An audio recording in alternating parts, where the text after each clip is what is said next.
Hello is another completion diary for the New York Times for Kids, the animal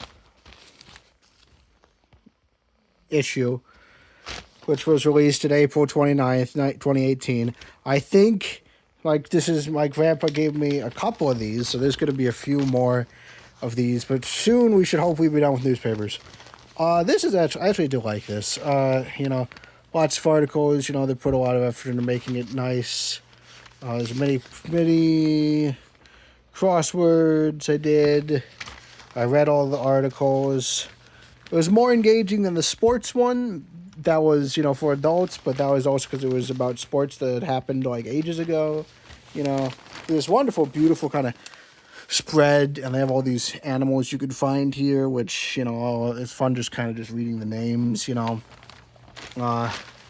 and overall, it doesn't, as an adult, it doesn't feel condescending to read, it's a nice kind of thing, so, they're just the newspapers themselves are kind of, not really how things happen anymore, and so it's, but I do think that this, for its time, this is probably a decent, it's a fun way to get your kids into newspapers, I suppose. There were questions.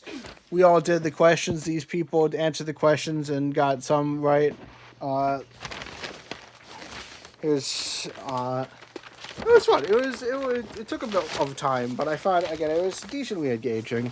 I could kind of understand how people could do newspapers. It would have been interesting to read an adult New York Times and actually get an idea of that. Probably just a lot more serious articles, but again, they weren't written in a way that felt super kiddie.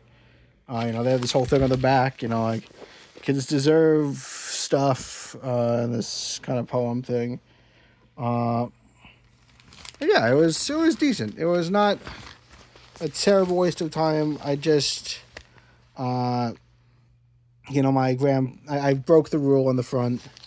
But yeah, my grandpa, he just gave these to me, and I understand why, and I kind of get it a little bit, but only a little bit. All right, that's it. That's the end of the video.